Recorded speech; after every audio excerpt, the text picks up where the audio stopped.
Welcome to Creative Teaching, episode 8. It's Friday, August 28th, 2020, and I'm your host, Laurel Butler. It's really meaningful to be here with everybody today. I am live streaming from Cheyenne, Arapaho, and Ute land. Growing up, we called this location Longmont, Colorado, which is adjacent to my hometown of Boulder, Colorado. As you know, if you turned in last week, I'm here supporting my family as they transition into online school, et cetera, et cetera. And I'm a Capricorn Leo rising. That's it about me. As far as the context of our episode today, it feels profoundly important to take a moment with everyone to just acknowledge and send energy to Jacob Blake, who is handcuffed in a hospital after having been shot by the police, and will likely be paralyzed. So we send tremendous energy in that direction, and to the bodies of the folks who were killed by white supremacist violence in the aftermath. And we're starting there because that's the context, that's the moment that we're in right now. I'm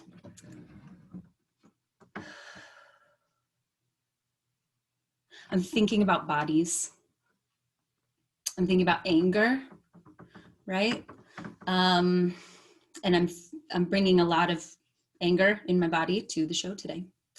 I am thinking about the impact on the bodies of all of us when we live at times that are so full and so saturated with madness that it ends up having an impact on the body. And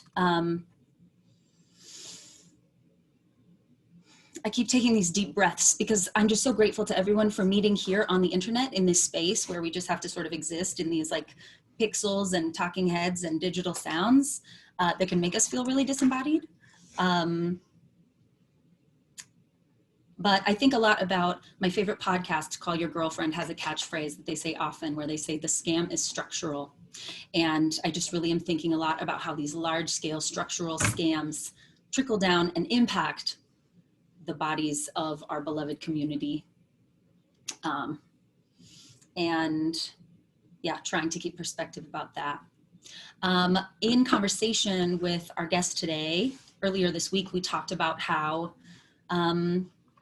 Daphnie, Dr. Sicre, and I are both very embodied educators. We both came up in the theater. We teach theater, we teach performance. And in particular, we both teach inside of a theater framework, a theater logic, known as Theater of the Oppressed, which was developed by Augusto Boal in Brazil in the 70s and 80s of this last century. And it is all about how the body makes meaning. And so to be disconnected from the body right now is just another layer of that systemic struggle that we're situated inside of. And yet we persist. We persist with our writings and we persist with our pedagogies, and we continue. I think in the conversation we had earlier this week, we talked a lot about adaptation too, and about how we are all being asked to adapt so rapidly to these new contexts. And what are the implications of that, especially for those of us who are in the arts and in education and in social justice and in this moment right now together. So speaking of being in the moment right now together, I'm extremely joyful to welcome Dr. Daphnie Sicre to Creative Teaching. She's hiding in the virtual green room, we call it. Hi, mujer.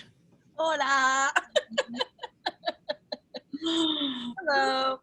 I'm Daphnie Sicre, she, her, hers, and I am calling in from the Gabrielino Tabonga ancestral lands, and my sign is Gemini with rising Leo as well. Okay.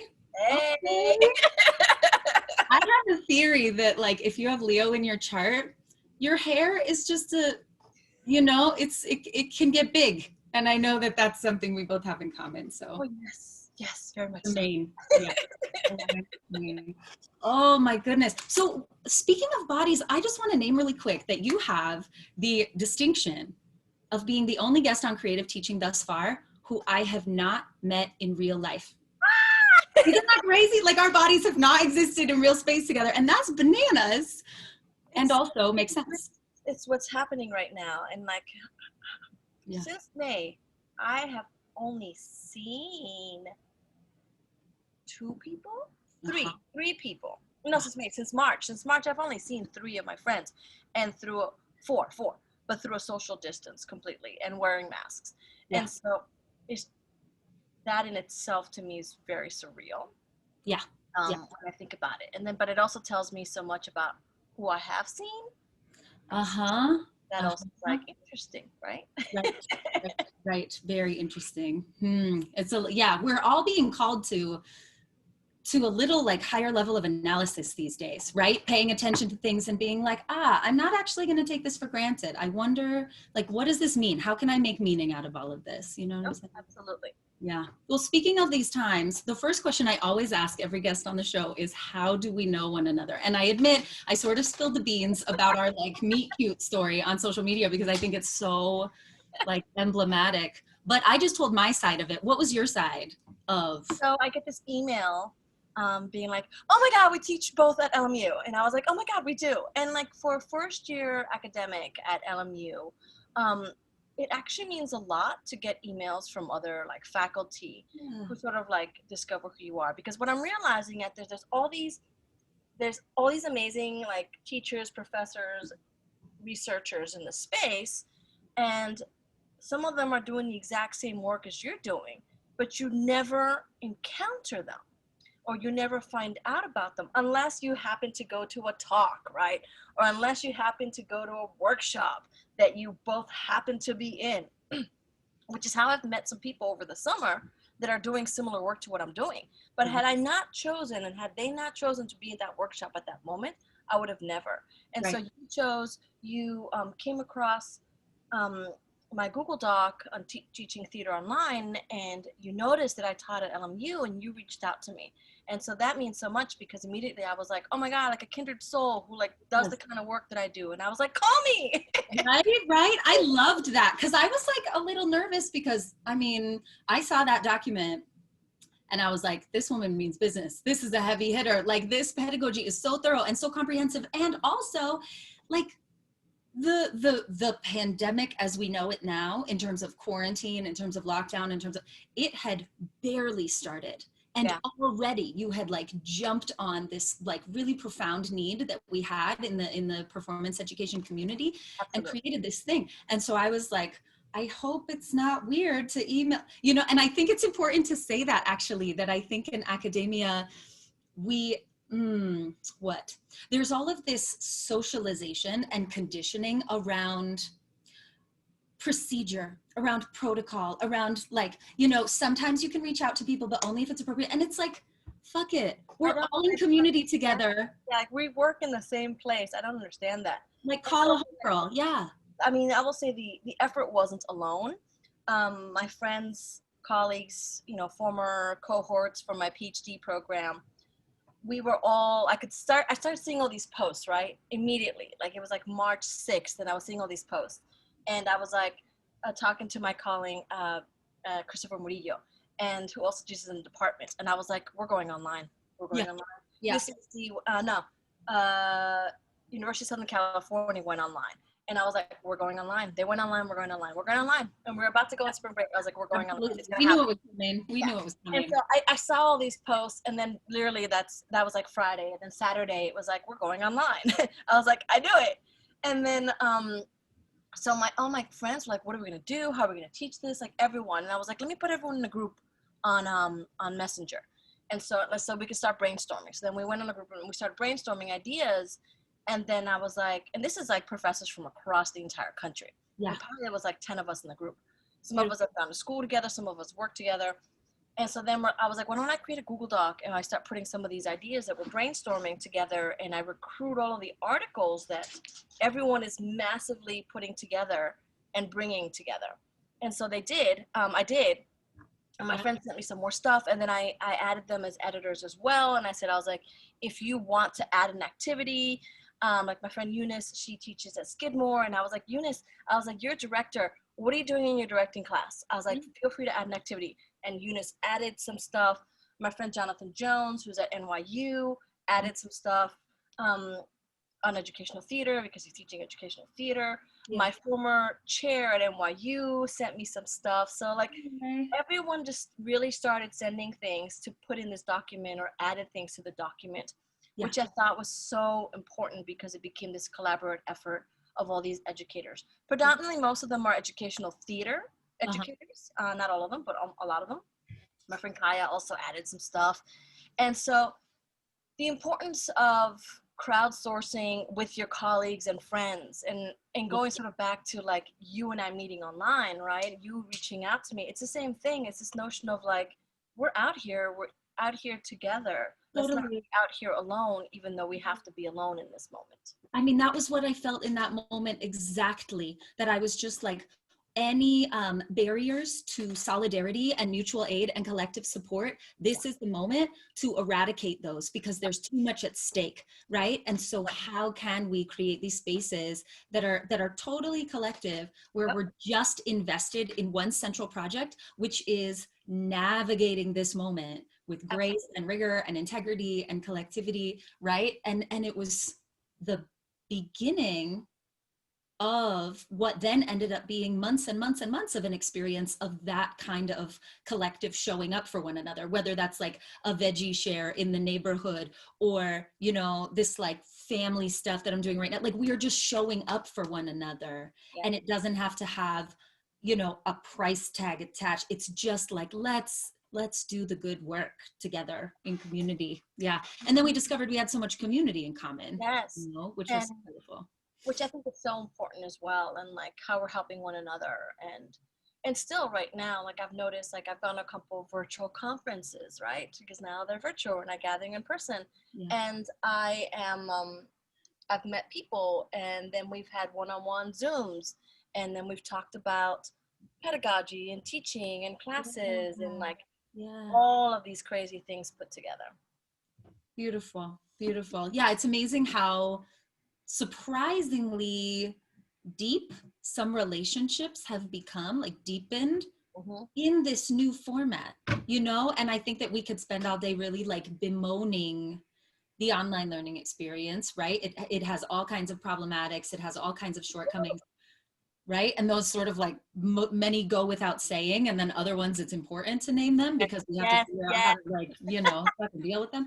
But also there's some opportunities here, like really focused, direct, like time with people, you know, is a part of it that I hadn't really anticipated. It's been nice. Also that we underestimate, I took this incredible workshop with Marcos Najera, and he teaches at Northridge, and he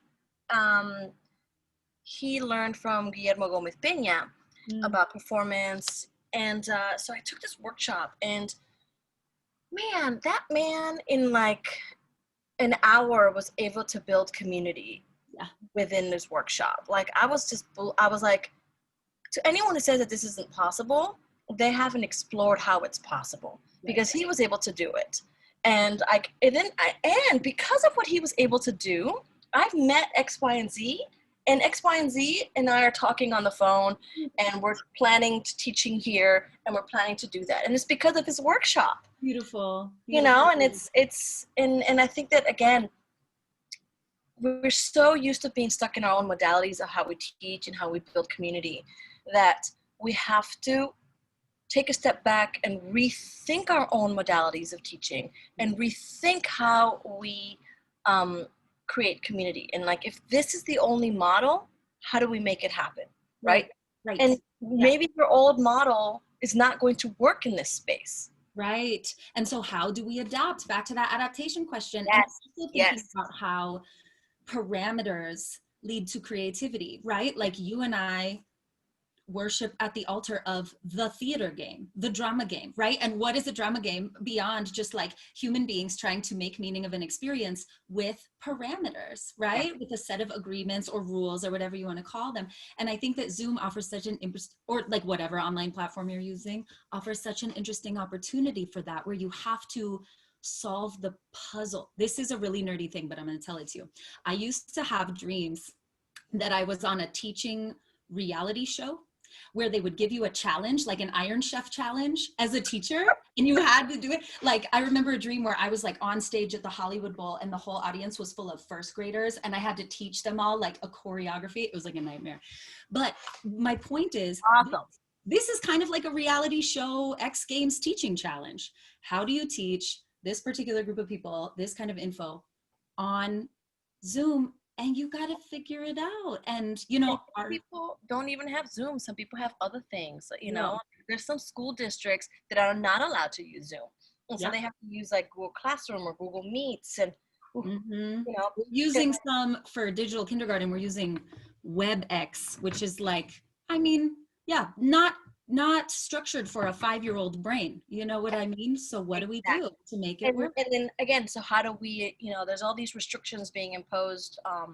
Like I feel very fortunate that we are, you know, LMU is using Zoom, because I see some of the restrictions that some of my colleagues who are teachers are dealing with. And I'm like, whew, I don't know how I mean, really, really. So what are some of the things that you have found, because that document was created, right? And that was back in March. And then the rubber hit the road and we had to actually put these online, you know, pedagogies into practice. So what are some of the takeaways, like the things that you have discovered in terms of like, these are things that really work and create this beautiful, juicy artistic experience. And then these are other pitfalls that we couldn't have anticipated. Well, it's so interesting, like in teaching theater of the oppressed, right? Like, how do you transfer theater of the oppressed activities, which are so physical, like physical, like literally you are touching one another, sculpting, modeling, right? Like, how do you adapt that into these boxes? Yeah. And so that's been sort of a challenge, but like I literally sit through like Boal's Games for Actors and Non-Actors, and I'm like, I just reimagine, like, and that's what you just have to do. You just have to reimagine. So one of the things that I've done with some of my colleagues, and this is the nerd in us as professors. Let's do it. We've done a let's play kind of Zoom session, right? Where we just get like, let's try an activity with adults, and we're trying our own activities, and we're trying to see like what works, what doesn't. At first, we were doing that just to see how we could lecture or do workshops. And so it'd be like 3 or 4 of us who've been doing workshops all summer. But before we got to do those workshops, right? Like, what do we do in this space that works and doesn't work? And sort of like a rehearsal to be like, okay, how do I use this pull function? How do I use the breakout function? How do I share a screen and go to the white screen and have a, you know, like, how do I readapt how we're doing these things? That is so key. And one thing that just occurred to me is I did the same thing. I'm the director of youth programming now for Everyday Arts. And when I first like started facilitating with them, we did the same thing. I had myself, the director of ops, the director of curriculum, and my husband. We all got together in a Zoom and just tried some tried and true theater games, like What Are You Doing, right? And games that we've been playing since we were kids to see how they work on Zoom. And what I realized is that's rehearsal. That, you know, that we as theater power, or theater people, that was the slip of the tongue. We understand the power of the rehearsal process, right? And then you show up in the room knowing what's tried and true. And so then it becomes really smooth, and it was like, wow. And I'm like, yeah, I only rehearsed this like 10 times, but that's okay. But that's what we do. Like, that is what we do. And it's in the classroom. Yeah, it's just, and then I've shared this with a couple other people. Like, if we're teaching the same class, you know, the first session is going to be terrible, but by the third session, it's going to be fantastic. It's going to happen. It's going to be great. And so that's also been sort of a part of what we've been, you know, doing.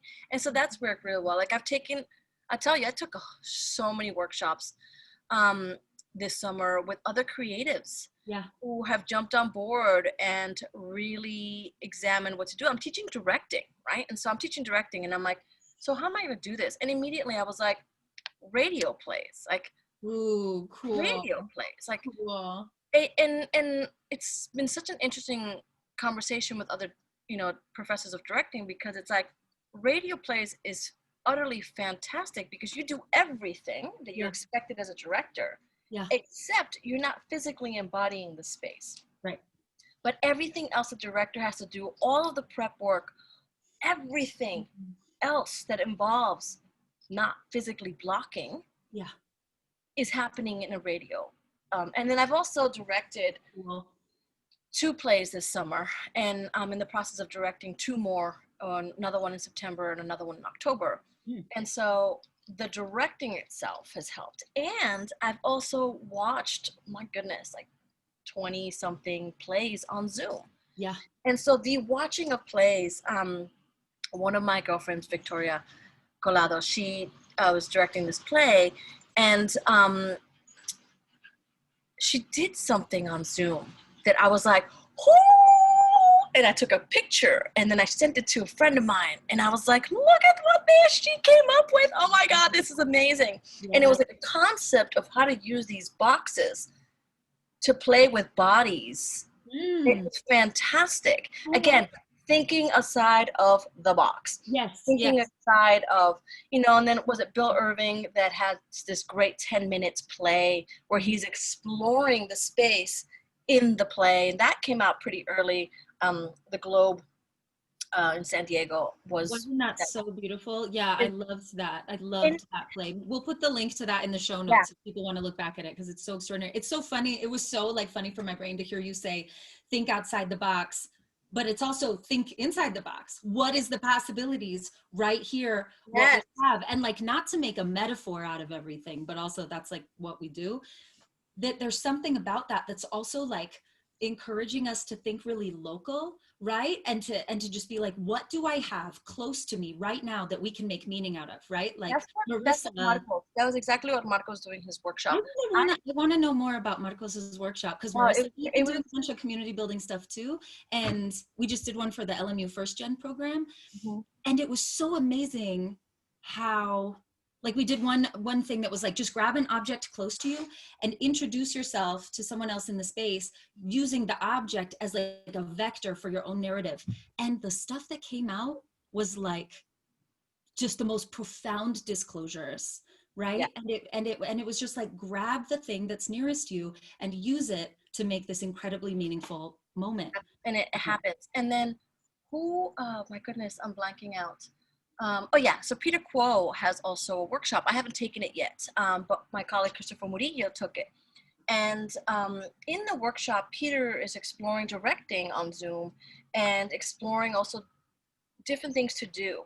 And my colleague was showing me the exercises that they had to work on, and also fascinating, just really fascinating. Again, giving one line to a group of people and seeing what they do. But again, thinking about the space, and both Peter and Marcos, what they're both doing is really thinking about also how do we break this, right? So if I go like this and I say, I'm oh, I have some water. I was let me give you this glass of water, right? And then you pick up. And then I just. Exactly. And and playing with that, right? And how that breaks so much of this world and norm. Yeah. But I will also tell you, this play I'm directing, I'm part of this festival with the Fountain Theater, and it's 30 to 40 theaters are putting on plays in October.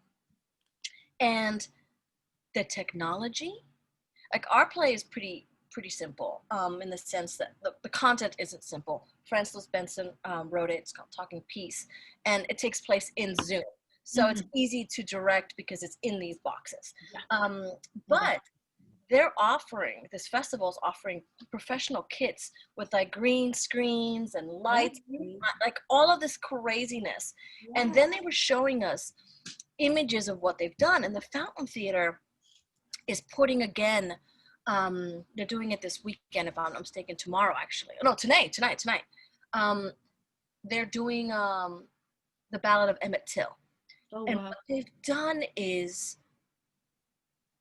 it's unbelievable. They're using a program called OBS, I think it is.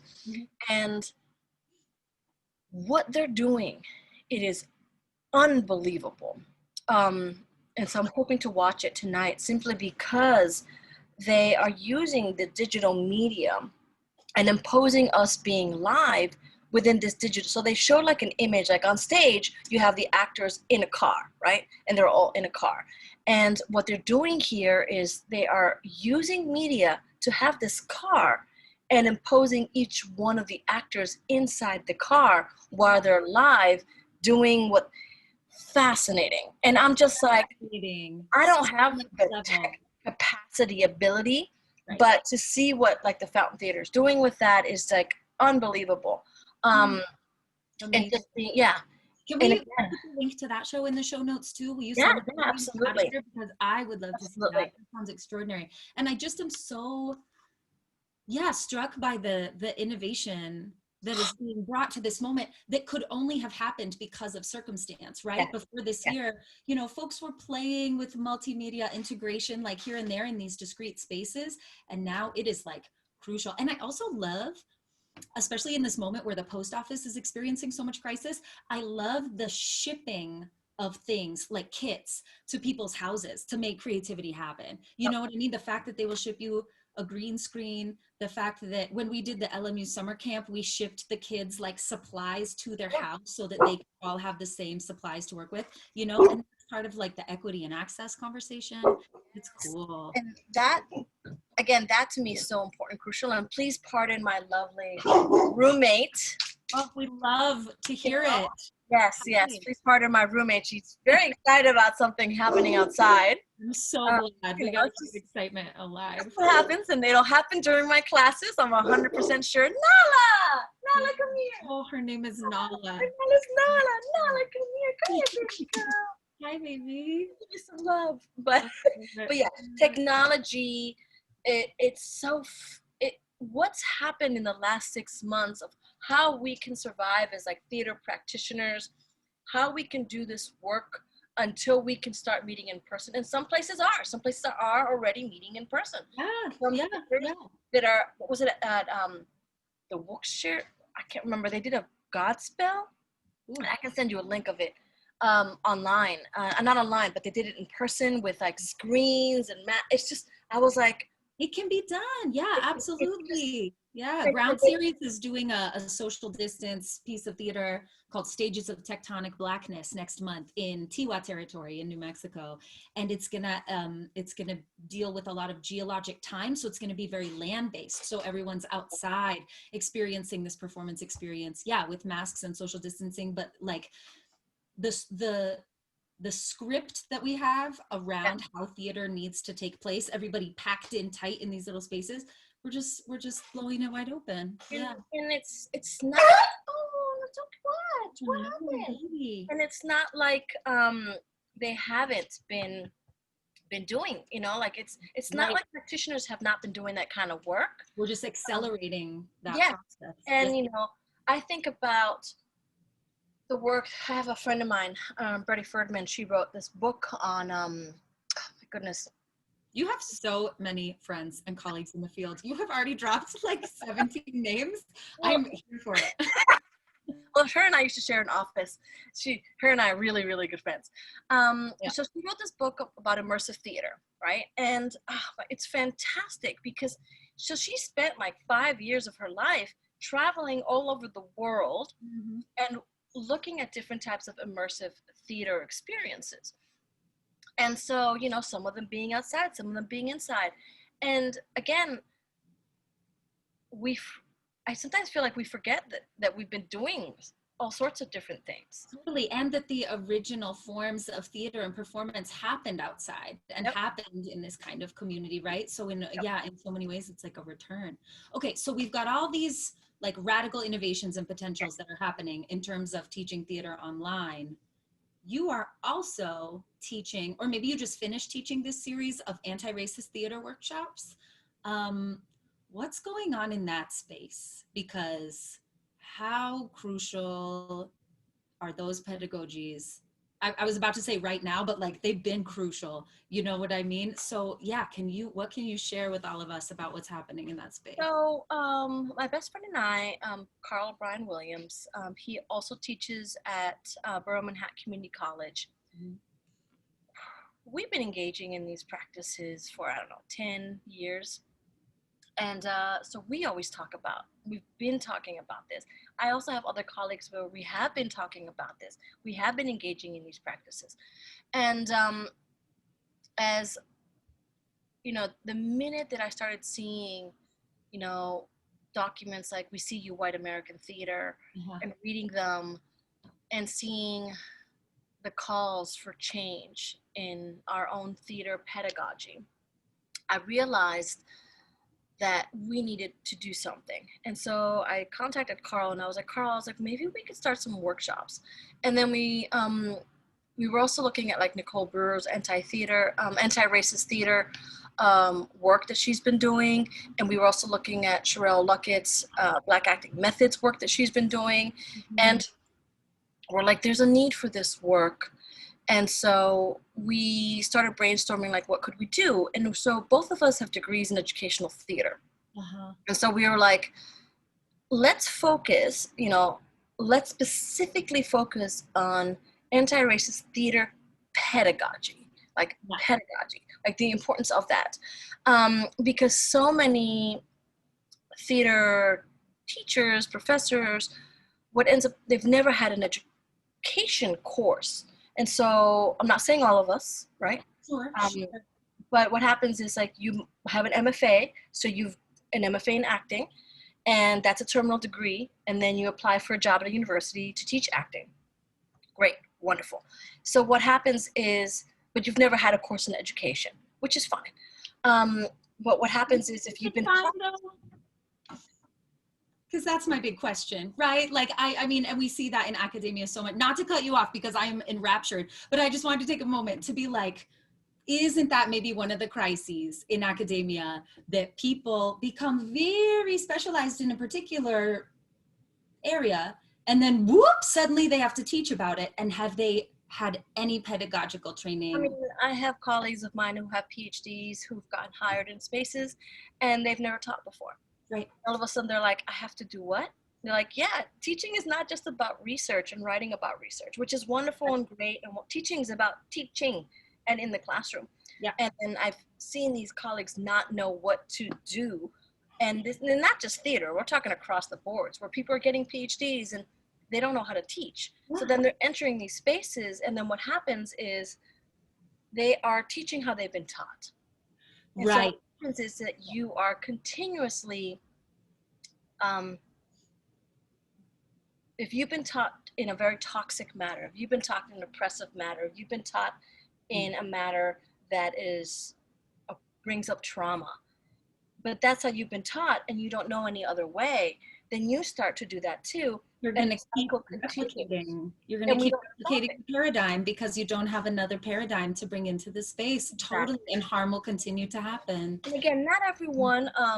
There's I've known some incredible actors that have become, without education courses, who have become unbelievable teachers. Yeah. And sometimes you have to start somewhere, and it happens. I think some of the strongest acting teachers are those who work with kids. Yeah. Those who work in academia.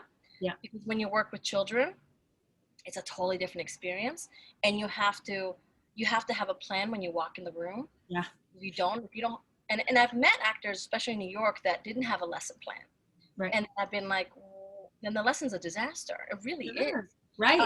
And then on the other end of the spectrum, you've got those who have a plan and feel like if you deviate from the plan, something has gone wrong. And it's like, nah, you got to walk in with that plan and then have A, B, C, D, E, F, G, because you never know what a kid's going to do in the middle of it. I used to be a high school teacher, and I used to teach history, and because I have a degree in history, and I also used to teach drama and run a drama program. And here's the craziness about this. Like, in the middle of me teaching my drama program, Florida decided to cut all like arts programs. And so my school literally cut all of my drama classes. So I was teaching one history class 5 drama classes, had a whole department. The district cut everything, cut all funding to it. And they cut all What was this? When did this happen? early 2000s.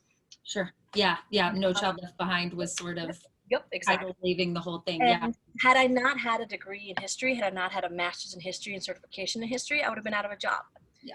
And so, I mean, I also had an incredible principal, and he let me, I don't know how he did it, he let me keep an advanced drama course so that I could put in I had like 40 kids in that class, because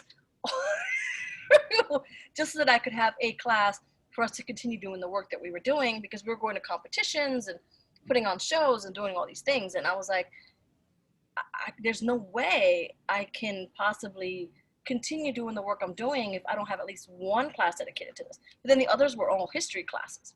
Right. And so, but that's just the system. It's just how it is. The students need the structure. But in teaching in the high school, one day I had a student in my class walks out of class and stabs someone 11 times right in front of the school. Mm-hmm. Completely normal. Another day I'm in class and this one kid has slept with this other kid's girlfriend. Yeah. Huge fight breaks out in the middle of the class. Yeah. And like unbelievable fight breaks out between the two of them, and I'm like, what do we what do you do? I'm not trained, I'm 5'4", and one of them was like 6 foot something and the other one was like also 6 foot something. So what am I supposed to get in the middle of, like, these 2 6 foot, kids as they're fighting because one slept with the other, and here I am trying to hit the button, but by the time they come, like, how we try to break it up, and so these are things that you're not taught. Absolutely not. These things. And there's no guidebook for this. Right. And so it's really about this craziness of like, okay, what do I do in the moment? But even in college, I was just talking on the phone yesterday to one of my colleagues, and I was sharing one of my stories of first times I was teaching at BMCC. I had a student who was not okay. And so in the middle of class, they would get up and start screaming and yelling and walk away. And eventually the student had made threats against me. And I had to have literally a security guard from the classroom. Yeah. It was just crazy. I'm literally time traveling in my mind back to every iteration of every student experience I've had that has embodied exactly all the things that you described, just like tremendous violence, students whose mental health needs are not being supported, drama that is absolutely just organic to the adolescent experience, all of the stuff. And the way in which not only does any kind of capacity building around how to hold space for students who are in different levels of crisis, like that doesn't even enter into education programs, let alone programs about other disciplines that then produce people who end up in education. Like, it's not even on the radar. And then you have the other level of analysis, which is that even if we did receive training around how to manage moments where a student is experiencing some level of crisis or instability, that training would most likely end with, and then you call the cop. Right? And so the whole continuum of the experience is missing this piece. You know what I mean? So I guess I'm curious whether that feels like it showed up in your anti-racist theater pedagogy at all, because that's part of that, right? Like healing is at the center of the whole conversation.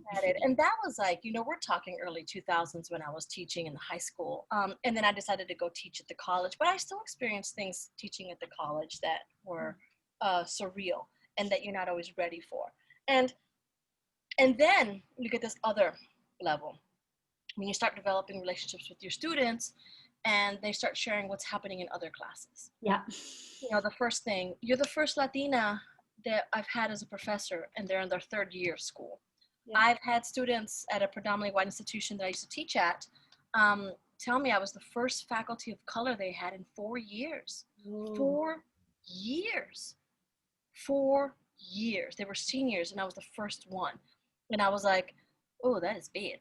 They've hired a couple more faculty of color, but that is bad. And then students of color saying that they had never, I had students be like, I've never had a Black professor since I've been here. Yeah. And what does that say? What is the trauma that comes with that, right? Like, I remember my students at BMCC, at Borough Manhattan Community College, seeing me in this position as a professor, and I've had students say, Sicre, if you can do it, I can do it. And that makes me so happy, but they're seeing me in that position, and they're seeing my struggle. I'll never forget, I understand what it's like to be completely broke and trying to pay for grad school. And so I understood what they were going through. Like, I understood it. Like, I was like, I couldn't afford NYU. Like, I had a scholarship the first year, they took my scholarship away. And it's like, I could barely afford that. I went broke. I was almost evicted. Like I couldn't find a job because it was 2008 and it was the middle of the recession and no one would hire me. People were like, you're overqualified, we can't hire you. Like, I was applying to Starbucks and they wouldn't hire me. Like, I had to like meet with like career development people, but like, what am I doing? They're like, you need to change you need to lie. You need to not lie. They're like, you need to admit things from your resume. Yeah. And I was like, okay, to get a job.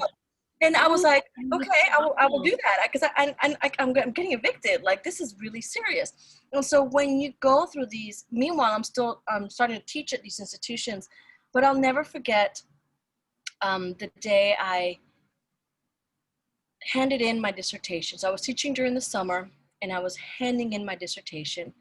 And I had my dissertation with me because I had to physically bring in copies of my dissertation. So we're talking like, sure. Up there somewhere in my holding up a plant or something. Over there, right there on the horizon. Like a celestial body. I can look at it every day and know sweat, blood, and tears for that one. That's right.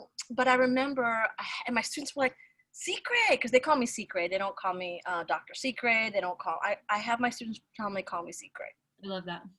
And they were like, Sicre, like, what is that? What are you carrying? Oh my God, that's so heavy. And I was like, you guys, I'm handing in my dissertation today. And everyone's like, ah! I mean, the roar in the classroom from all of these students and like the accolades that day in the space. And then like after class, like, can we look at this? And so then, I was like, yes. And they wanted me to talk about what was in it and what was the process.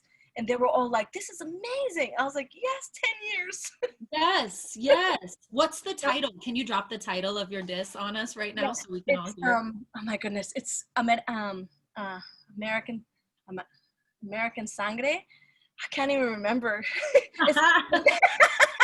The main title is American Sangre. And it's an exploration of Afro-Latinx performance in the play Plátanos and Collard Greens. So it's something of that sort, because I can't remember because I don't remember. Can you imagine? I mean, that's the thing. You get to a certain point when you're writing articles and whatever, you just make a word salad and you're like, great, it sounds really cute. But it's definitely American Sangre, and it's an exploration. I think the word's an exploration of performance, of Afro-Latinx performance in Plátanos and Collard Greens. That is basically, that's what it's about. What an important contribution to the discourse that you were making. People are not writing about Afro-Latinx performance. I have one friend of mine who's written one article, and the funny thing about that story is that she sent it to me before she sent it to the journal, and then the journal sent it to me to peer review. Because, oh my gosh, one of our mutual friends, Brian Herrera, Professor Herrera. I know, shout out to Brian Herrera. Hey, wait, girl, we have two friends in common, Brian Herrera and Marissa Herrera. Yeah, which are not related. They're not related. But I mean, as far as we know, right? They're both amazing and incredible and brilliantly talented. Yes, exactly. And we love them so much. But so Brian, the other day, he was for those of you who are watching, he was my thesis advisor at UNM. He posted that Google or something recommended his own book to him. He was like, this happened. And that's so funny. I quote his book. I quote his book in my dissertation. Yeah, you do. That's his book hadn't been published yet, but I knew the work he was doing. And I was like, is there any way? And he was like, I guess I'll let you look at some chapters. And I was like, oh my God, whole section on him, because like, again, his work and his contributions are so important. And again, this is how like small the world is. I remember when he was in New Mexico, and I was at a panel. It was my first year, and I was writing a paper about Latinx representations in the Heights, Cape Man, and West Side Story. Uh-huh. He was writing about West Side Story, and then As he does. other professor, he was writing on Cape Man. And so here they are, the three of us, of course, pre-Hamilton, pre a lot of stuff. And so the three of us are writing about Latinx representations in musicals. Yeah. And I'll never forget that. That was like my first paper ever at a conference. Wow, And special. Brian was so amazing. And the other professor was also incredible. And it was just, there was so much camaraderie, and Yeah. I felt so accepted. Both these men were in the field, Latinx professors, doing the work, writing about it, caring about it as much as I did, and also offering me advice of how to enter into these spaces. Yeah. And it was not this competitiveness that I have seen in experience in other spaces when those spaces might be white.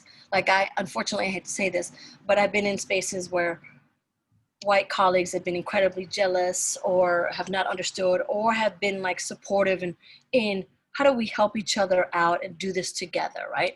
Despite or incredibly competitive too. I think that's a value of white supremacist culture, that idea of competitiveness and also of scarcity mentality, right? That there's not enough of whatever it is, resources, accolades, funding, for us all to lift each other up. And I think so much of like the theme I've heard in this conversation is flipping that dynamic on its head is a part of our praxis as performance educators. We know, because we work in theater, that nobody does shit alone. No, That's not done alone, right? Nobody, and you getting ready to teach classes online, bringing in your people to create the documents, to test the best practices. It's about that collectivity. That's the only way we survive, and any other way is busted and obsolete. Brian, over the summer, one of the things that he did is he was offering talks to people, like one-on-one, like prep talks to people in the field. And I met with him, and oh my God, my half-hour talk with him, I was like, oh my God, I did it. He just helped me because, and like that kind of like service, that kind of sharing is so important and wonderful. And just being in that space with him for that half hour, even though he's in, Princeton and I'm here, and him giving me some advice about how to restructure my CV, how to write about the work that I'm doing when the work that I'm doing isn't in a peer-reviewed journal. How do I write and talk about my teaching document, right? And like his giving soul, like the fact that he's giving his time during COVID and everything going on to sit down with myself and all these other, whoever wanted to, I mean, that, to me, that's just beautiful. And not everyone does that. I mean, and what's amazing is how we're sitting here being like, that's so generous. That's so incredible. But then also, it's kind of incredible that we are perceiving it as so incredible because it should just be the way that education is practiced. Do you know what I mean? It should just be the way that it's happening. And it shouldn't be outside of the norm, is what I'm saying. And I think that, oh, my light's going on and off. Hold on. I think one of the things about being in academia, because one of the big questions I have for you is like, how do we survive in academia? And a question I have is like, I mean, not even a question, a thesis, a theory is that, how do you survive is you find your people. If you don't have your people, you're not going to make it. Boom. Punto. Yeah. You find your people, and you have to find your people. You have to there we go. Check. You have to find mentors. You have to, because you're not alone, and people have done this and people have gone through this. And I've been very fortunate. I had two mentors. I have Christina Marin and I had Nan Smithner. Christina Marin was at NYU. Now she's in Arizona. And Nan Smithner became my dissertation chair. These two women uplifted everything I did, uplifted my work, put me in the center, gave me opportunities to work for jobs. Like, my goodness, like these two women, like, and I Beautiful. would not have been able to finish my dissertation if it wasn't for Nan. And I say that to everyone all the time. Like, thank God for Nan. And Nan did something for me that I have not heard many people do. And to this day, like, it means so much to me. She said to me, Daphne, you have a voice in the way that you write. And mind you, English is my second language. I never learned English grammar. I never taken a course in English grammar. I don't even know how I've learned English grammar. I guess it's through reading. I don't know. I've never learned it, never. And so people are like, well, how do you not know the difference between there, and there? And I'm like, well, I actually have a cheat sheet. I did. I had a cheat sheet that Nan helped me create, you know, with like there, like so that I knew exactly what they were. So that when I was writing it, I could look at my cheat sheet and be like, oh, and Christina also sent me something very similar for my writing, because I've English, and I also have learning disabilities, and within the learning, I have slight dyslexia, and so I omit words, and I'm like, the word is there, no one sees it. I'm like, it's there, and they're like, it's not, you know, and but going back to what Nan said, Nan was like, you have a voice, and I had never heard someone say that about my writing. On the contrary, I had always heard people rip my writing apart because of my grammar mistakes, rip my writing apart because, you know, I wasn't following this, like, you know, whatever. Sure, and looking at the content and what I was writing about, they were so stuck on the grammar, which I get and understand, that they couldn't get past it to see what I was writing about. And so then, and I get it. I understand why they were saying that, right? But instead of helping me or having an understanding of why is this person writing this way, it was just put down. And this still happens, by the way, when you submit things to journals and things of the sort. Yeah. So when Nan said I had a voice and she could hear my voice in my writing, that was just one of the most beautiful things. And she said to me, she's like, we need to try to keep your voice, Daphne, but fix the grammar. And so I was like, well, I found out that a lot of people use copy editors. Should I get a copy editor? She's like, be very careful with a copy editor, Daphne, because if you get a copy editor, they will take your voice away. What a generous offering she gave you in that moment, that she was actually more concerned with you preserving your voice. Like on the call the other day, you and I were talking about how when we submit articles for publication in journals, oftentimes the thing that comes out at the end of 6 different revision processes doesn't even resemble the first thing that you wrote. And you're like, what happened to my vernacular? What happened to my voice here? And so for her to feel like it is more important that your authentic voice be preserved is so critical. We actually had a 3-hour retreat last night for the doctoral program at LMU talking about that sort of tension between the way that a message is relayed and the content of the message, and like, what can we do as a community, as a culture, as a society to really hold on to the content as the thing that is valuable, and also know that the medium in which the message is communicated is mediated by all kinds of cultural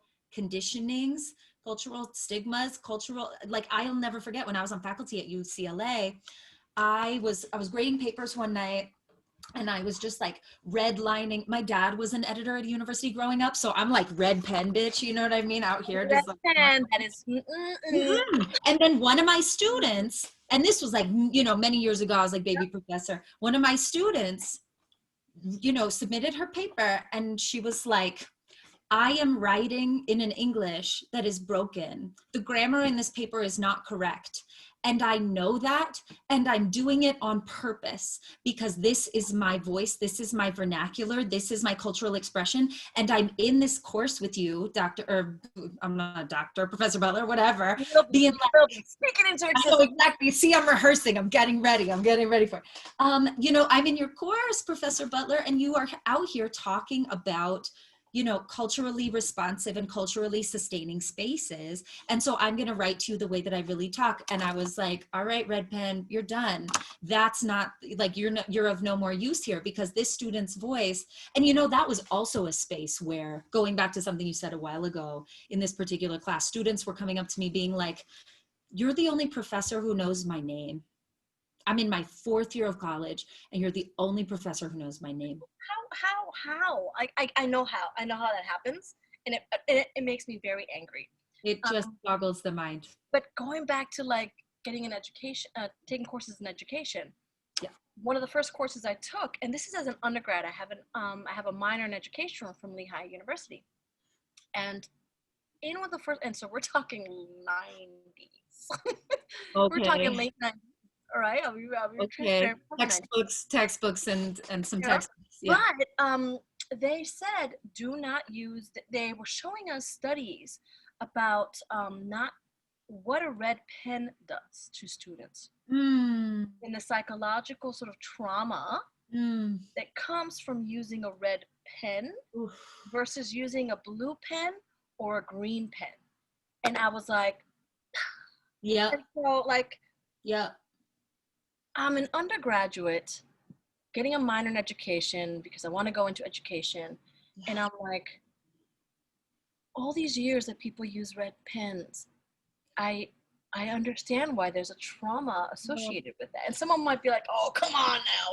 But you know what? I was like, It's those little things that make the absolute difference. And we take them for granted. We don't even think, not to use like Foucault, but also to use Foucault, we don't defamiliarize these things and look at them and say, yo, it could be done absolutely differently. We just grandfather in and inherit these practices, and we don't even realize, of course, it's causing psychological damage. Of course it is. like all of like, and to rethink about it, right? Like then I rethought about like papers that I had received, Yeah. and I thought about the writing, like all of the circles and the you need to know how to spell and Right. da da and da da da da da da da da da da da, and I was like, wow. And you know, and then one of the things they were telling us in that, and I mean, it's been over 20 years, and I still remember it, and I still put it into my practice. Yeah, good pedagogy is like that. It gets filed away forever. And then one of the things I remember them saying is, besides the fact not to use a red pen because of everything that is associated with that, is that students will never read the positive comments, and you have to give them positive comments. And they said that when you have it in green or in blue, they're more likely to read the positive comments. Of course, red is the color of alarm, of danger, of a threat, of literal sangre. Like, of course, when you look at that, it's going to be triggering. Dude, it is really, and that is where I'm so grateful to be a theater person. Coming back to that intersection of our Venn diagram, when you make theater, you learn how constructed the entirety of the human experience is, and how those details that are not going to be perceptible to the audience necessarily. The audience isn't going to be like, ooh, that lighting really made me feel some type of way. They're just going to feel it. You know what I'm saying? But we on the back end are like, lighting makes a difference. Like, and it's the same thing in teaching. If I'm trying to teach a lesson in some cold, fluorescently lit, sterile classroom and desks, it's not going to work. The content, the lesson is not going to land in the same way as if we're in a warm, cozy circle. Christopher just literally sent me some pictures. He's got a studio where he's doing some of his work because he teaches scenic design. So he needs a space to be able to show how to do these things. And he was sending me some pictures. He's like, this fluorescent light is not working. No, out with red pens, out with fluorescent lights. We're just like canceling the things that don't work anymore. This is what I'm talking about. But again, some people are going to listen to us and think that we're absolutely insane, but these little things add up. Yep, absolutely. They add up. Absolutely. Yeah, it's all in the details. Oh my goodness. I just looked at the clock and we're literally at 3:30, which I can't believe. And the only reason that I'm okay with it is because I know that we're going to be in the same institution together for at least the next 3 years. So this is the first, I mean, not even the first, but one of so many conversations. I mean, what a delight to talk to you about all this stuff. Listen. And please know that like I am here, and like one of the questions that you had, I know we're almost over time. No, go for it. To like sort of address is like, please know I'm here, right? When you're doing a PhD, sometimes it's good also like to have your cohort. Like I won't forget when I was getting my PhD, one of my colleagues, James Webb, we were both in the same cohort. He's African American. He turned to me and he said, Daphne, we got to be here for each other. And I said, absolutely. And he said, Daphne, we're never going to compete for a job. Even if we're applying for the same job, we're not going to compete for a job. And I was like, James, I love you so much. Thank you. We're never. And actually, like, we haven't applied for the same jobs, which is interesting because he's more focused in teaching acting. And I was more focused in teaching like Latinx theater, theater for social change. And so we weren't even competing for the same jobs anyway. Yeah. And he was there for me through the entire year. You know, he finished, I think, in like 8 or 9 years. I finished in 10, and he was there for me. He was there. So having that person there, or persons, in my case, my cohort was only 5 people, and he was the one. Mm-hmm. And then having someone on the outside is so important. Yeah. That also understands this world. And so I'm offering that to you because there'll be moments when there's things that you might not want to talk with your own cohort, that you might just, and then also an outside perspective, because I'm not in your courses. I'm not in your cohort. I've had a similar experience, but it's different. And so to be able to hear someone else, and then the last thing that we were mentioning and touching on, finding those mentors that want to be mentors. And I mean, I have mentors that are now friends. They're friend mentors, right? Yeah. And the Yeah. My favorite relationships. And you know, I look at Nan, and I look at Christina, and Nan and Christina are more than my mentors. They are my friends. You know, we call each other, which I gotta call Nan. You know, shout out with one another and see how we're doing, and talk about life and so much more than this academicness of and this distance. Sure. And I think that's so important. I gratefully and humbly accept your offer of sisterhood and camaraderie through this experience. It means so much to me, and it means so much to me to have that offer made here, you know, with all of the viewers witnessing. There's like a ritual component to it, which is also so theater of us, right? I said it. I can't back down now. As a performative speech act, exactly. We got witnesses, and I just, no, but I truly mean it, because I know that you do. I know that you do, and you know how I know that you do is because I really want to like name the theme and through line of care that has been so present in our conversation today, right? The way in which this idea of collective care and community care, showing up to like get through things, negotiate, navigate, survive, make it work, the care that has to be brought to that, you know, thinking about like, you know, people like Brian who are so generous with their offers of care, and even this question of details, right? That like we as educators care so much about the quality of the experience that we're gonna meet up with our people on Zoom and run it 10 times because that's how much we care. We're gonna think about the lighting and the colors of pens and all this shit because that's how much we care. And I just really, it's like such a pleasure to be in community with you because I know you care so, so much. And that's, you know, we're each other's people. If people want to tip today and make donations, where can they leave a tip? I would love, especially what's going on right now here in LA in the past couple days, I would love the donations to go to Black Lives Matter LA. There's people who have been arrested. Just yesterday, I think it was, people were being pelted with these beanbag. It was just really horrendous. Yeah. And to have like our mayor and the governor say X, Y, and Z and denounce other police departments, that's fantastic. But are we looking at our own police departments in our own cities and what's going on with that? And so the importance of looking at the work that's being done, the protesters that are out still today, nonstop out there and getting violently attacked. And so you might be like, it's a beanbag. They're not getting, but it's a beanbag that still causes damage and that could still, you know, it could internally cause a tremendous amount of damage if it hits certain parts of the body.